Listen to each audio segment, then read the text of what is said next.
یہ کیسے ممکن ہے کہ الیکشن سے 2 دن پہلے آپ ایک نوٹیفیکیشن کے ذریعے سے کہہ دیں کہ الیکشن نہیں ہو سکتا؟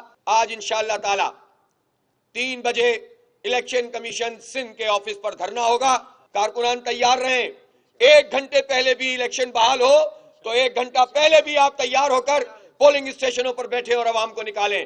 اب ہم نے یہ فیصلہ کیا ہے کہ اب الیکشن کمیشن کے پاس جو خط گیا ہے سندھ حکومت کی طرف سے، قانونی طور پر کوئی گنجائش موجود نہیں ہے کہ اس کی بنیاد پر الیکشن کو ملتوی کیا جائے.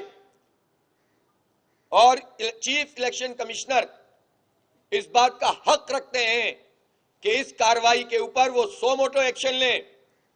ان کے بڑے اختیارات ہیں.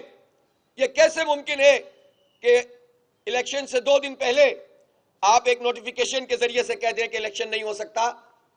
الیکشن کے رولز کے مطابق، قانون کے مطابق جب الیکشن کی اناؤنسمنٹ ہو جائے تو پھر حلقہ بندیوں کو تبدیل نہیں کیا جا سکتا. یہ بات تو خود الیکشن کمیشن کہہ چکا ہے.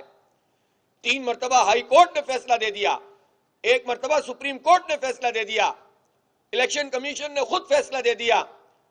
لہٰذا ہمارا مطالبہ یہ ہے کہ الیکشن کمیشن ان کے خط کو واپس پھینکے، ان کے کارروائی کرے کہ آپ کو یہ جرت کیسے ہوئی کہ آپ نے اس فیصلے کے الرغم جو ہم نے کیا ہوا ہے، آپ نے ہمیں اپنا فیصلہ سنایا ہے اور خط ہمیں لکھا ہے، اس کو مسترد کرنا چاہیے.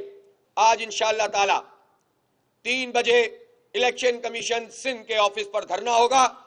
میں ایک شہر کے عوام سے کہتا ہوں کہ بڑی تعداد میں شریک ہوں. کارکنان لوگوں کو موبیلائز کریں. ہم اس حق سے دستبردار نہیں ہو سکتے. ہم تو نہیں کہہ رہے کہ ہمیں چور دروازے سے ایڈمنسٹریٹر بنا دو، بعض لوگ تو لائن میں لگے ہوئے ہیں. تو الیکشن کمیشن کے آفس پہ 3 بجے انشاءاللہ دھرنا ہوگا.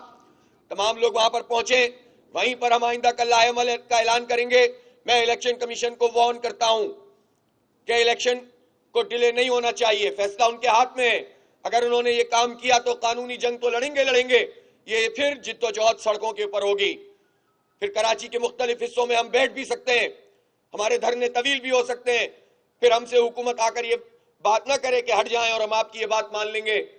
جب تک آپ الیکشن کا اعلان نہیں کریں گے کہ یہ وقت پر ہو رہے ہیں، ہم اپنا احتجاج جو ہے وہ بڑھائیں گے آگے. اس لیے ہمیں یہ مت سمجھیں کہ بس آپ جو فیصلے کرتے چلے جائیں غیر قانونی، غیر آئینی، کراچی دشمن، عوام دشمن، اس کو قبول کیا جائے گا. کیسے قبول کر سکتے ہیں؟ اور میں کارکنوں سے کہتا ہوں، بعض اوقات یہ لوگ چالیں چل کے اس جگہ پر لا کر رکھنا چاہتے ہیں کہ جس میں یہ کہیں کہ بھائی اب تو بالکل وقت ہی نہیں بچا، جیسا اسلام آباد میں انہوں نے کیا. کارکنان تیار رہیں. 1 گھنٹے پہلے بھی الیکشن بحال ہو تو 1 گھنٹہ پہلے بھی آپ تیار ہو کر پولنگ اسٹیشنوں پر بیٹھے اور عوام کو نکالیں. کراچی کے عوام تیار رہیں. ہم ان کی جنگ لڑ رہے ہیں.